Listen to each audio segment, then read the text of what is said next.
लेकिन खास करके जो हरियाणा है या उत्तर प्रदेश है, तो वहां पे एग्जाम के कारण और आज तीज का त्योहार है उसके कारण चक्का जाम की जगह वादा खिलाफी विरोधी सभाएं, प्रदर्शन और मोदी सरकार के पुतले जलाने का प्रोग्राम, और हरियाणा और उत्तर प्रदेश में तो ये कार्यक्रम चल रहा है, और बाकी देश में सैकड़ों जिलों में 11 बजे से लेकर के और 3 बजे तक का चक्का जाम का आज प्रोग्राम संयुक्त किसान मोर्चा ने रखा है। और आप सबको जानकारी है कि आज का जो ये कार्यक्रम है, आज का जो ये विरोध प्रदर्शन और चक्का जाम है, ये है एमएसपी को लेकर के।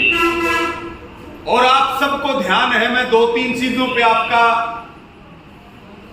ध्यान दिलाना चाहूंगा कि जिस समय दिल्ली से आंदोलन स्थगित हुआ और वो चिट्ठी आज भी आपके फोनों में है, जिस चिट्ठी के अंदर केंद्र सरकार ने किसानों से वादा किया था कि देश के किसानों को एमएसपी कैसे मिले, इसके ऊपर हम एक कमेटी का गठन करेंगे। देश के सभी किसानों को एमएसपी मिलनी चाहिए। 3 जुलाई की मीटिंग में यह भी फैसला हुआ कि जब तक सरकार ये नहीं बता देगी कि कमेटी की ताकत क्या है और कमेटी एमएसपी के लिए कानून बना सकती है या नहीं बना सकती है, तो हम कमेटी में तब तक शामिल नहीं होंगे। हम 3 नाम कमेटी के नहीं देंगे।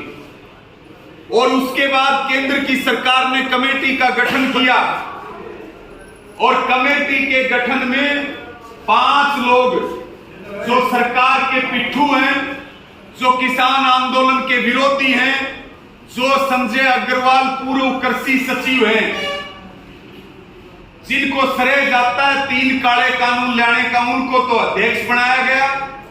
5 नेताओं को उसके अंदर सरकार ने भर दिया जो आरएसएस और बीजेपी के दलाल हैं, और 3 नाम संयुक्त किसान मोर्चा के लिए रखे गए। और आप सबको यह भी जानकारी है कि केंद्रीय कृषि मंत्री नरेंद्र तोमर ने लोकसभा में बयान दिया और उस कमेटी के नोटिफिकेशन में लिखा हुआ नाम है एमएसपी कमेटी, लेकिन एमएसपी गारंटी कानून बनाने के लिए वो कमेटी जिक्र तक भी नहीं करेगी। उस कमेटी का कोई एजेंडा नहीं है कि वो एमएसपी के ऊपर बातचीत करेगी, और नाम एमएसपी का दिया गया। तो संयुक्त किसान मोर्चा ने फैसला लिया कि हम इस कमेटी के अंदर शामिल नहीं होंगे और हम 31 जुलाई को जोरदार तरीके से पूरे देश में विरोध करेंगे और सरकार की पोल खोलने का काम करेंगे। और इस कमेटी की रिपोर्ट जो आएगी वो एक ही रिपोर्ट आएगी, जिस दिन रिपोर्ट आएगी कि 3 कानून वापस ले आओ, इस देश के किसानों का भला हो जाएगा। यानी कि 3 कृषि कानूनों को वापस लाने के लिए सरकार ने एक कमेटी का गठन किया, इसलिए मोर्चा ने इस कमेटी का बहिष्कार भी किया और इसमें शामिल ना होने का ऐलान भी किया। साथियों, अभी समय बड़ा मुश्किल है।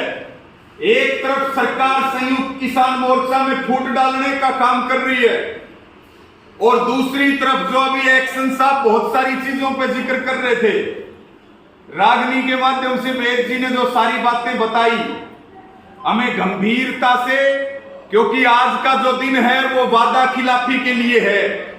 सरकार ने एमएसपी के नाम पे हमारे साथ धोखा किया है।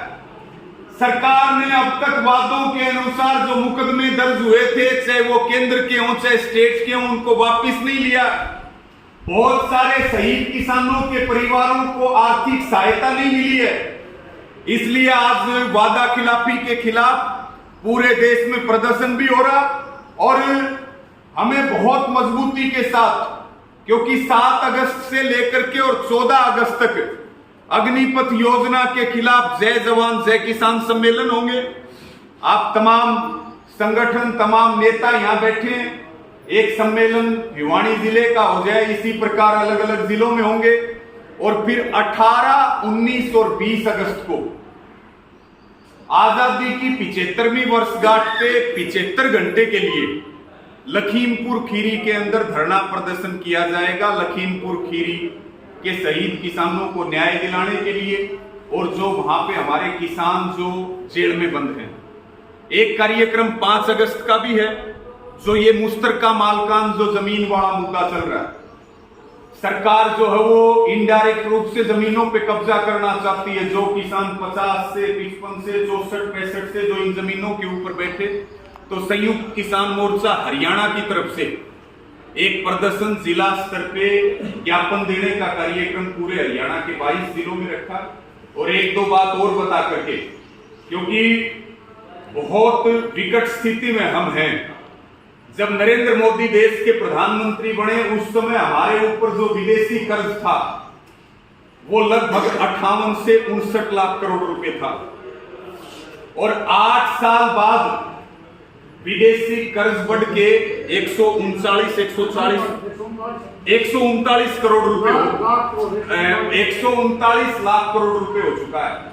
यानी कि कहां 59 लाख करोड़ रुपए था और कहां 139 लाख करोड़ रुपए हो गया। हालात इतने खराब हैं, आपको ध्यान है अभी टोहाना के गांव में ढाणी सांचला भोजराज में बेटियों का एक धरना चल रहा है।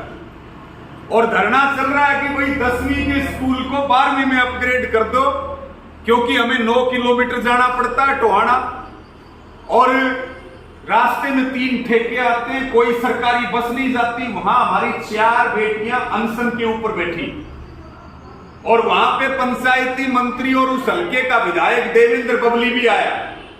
हम भी गए हुए थे, 28 तारीख की बात है। वो देवेंद्र बबली धरने पर आकर के बोलता है कि सारे नॉर्म्स पूरे कर लो और उसके बाद चंडीगढ़ आ जाना, और चंडीगढ़ में तुम्हारा स्कूल अपग्रेड करवा दूंगा। जनता अपने नौकर चुनती है। एमएलए एमपी हम इसलिए चुनते हैं कि जनता काम नहीं कर सकती, और बाकायदा हम अपने टैक्स से उनको पैसा देते हैं। चंडीगढ़ और दिल्ली का काम उनका है, जनता का नहीं है। वहां बेटियों ने उस विधायक से माइक भी छीन लिया। और बड़ी गजब की बात यह है कि 10वीं की बहनों ने एक पंचायत मंत्री को उसी के विधानसभा में उसकी औकात बताने का काम किया कि स्कूल तो अपग्रेड करवाएंगे, चाहे कितनी भी ताकत लगे, सरकार को झुकना पड़ेगा। इसी प्रकार से अखबार में फोटो, वहां 2 बहनों की तो तबीयत भी खराब हो गई थी, एक्शन साहब आज भी आई हुई है। वहां सांसद सुनीता दुग्गल भी गई। अभी भारत सरकार ने एक समझौता किया, हमें समझौतों की जानकारी नहीं मिलती, उसका नाम दिया I2U2।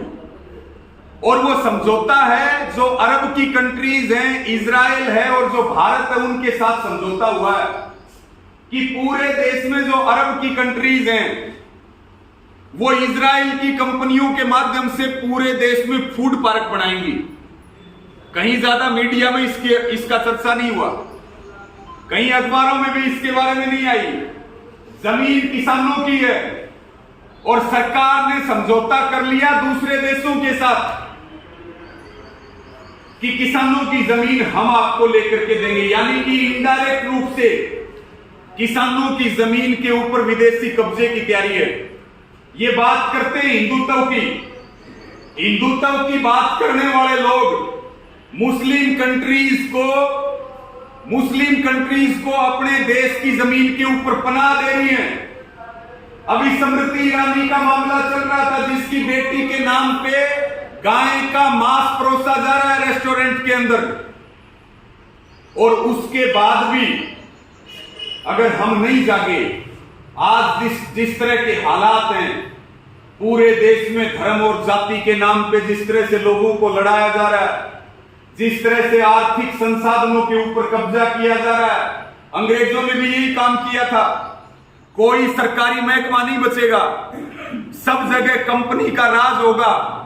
सेना आपकी आंखों के आगे बेच दी गई, उसके बाद भी देश में आंदोलन नहीं होता, युवाओं को डरा दिया गया, उनको दबा दिया गया। अंग्रेजों ने भी यही काम किया था। पहले हमारे यहां जितने कमाई के साधन थे, जितने आर्थिक संसाधन थे, उनके ऊपर कब्जा किया।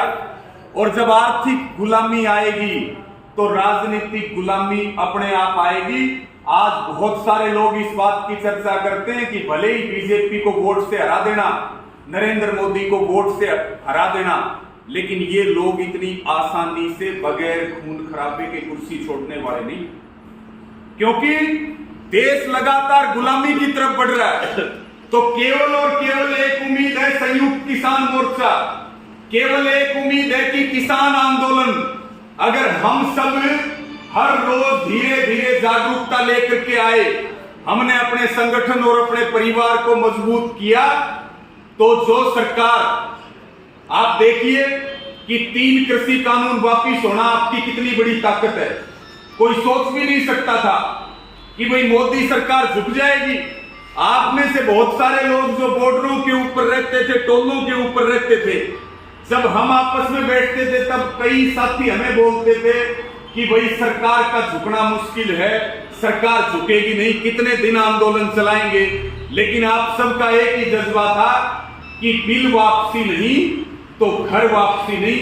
इसी प्रकार से हमें एमएसपी के कानून के लिए, हमें निजीकरण के खिलाफ, हमें कंपनी राज के खिलाफ, हमें अग्निपथ योजना के खिलाफ, और हमें जो है हर एक मुद्दे पर एक होकर के लड़ना पड़ेगा। और जब जब हम एक होते हैं, देखिए एक अंतिम बात कह के मैं अपनी बात पूरी करूंगा, किसान कभी सीधी लड़ाई में नहीं आता, हम हारते हैं हमेशा गद्दारी में। सीधी लड़ाई 3 कृषि कानूनों के खिलाफ आपने लड़ी, आप जीते।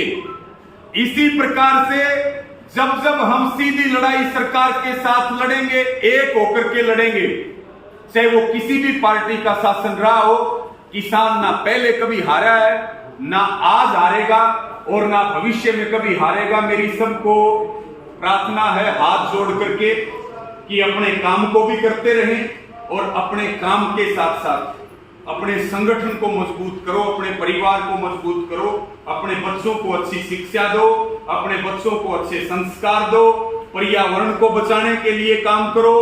सेवा के जितने हम काम कर सकते हैं, सबसे अच्छा दान है गरीब बच्चों को अगर हम शिक्षा दे पाए, अगर हम गरीब बच्चों को शिक्षा में किसी प्रकार की कोई मदद कर पाए, तो फिर जो हमें प्रकृति का भी आशीर्वाद मिलेगा।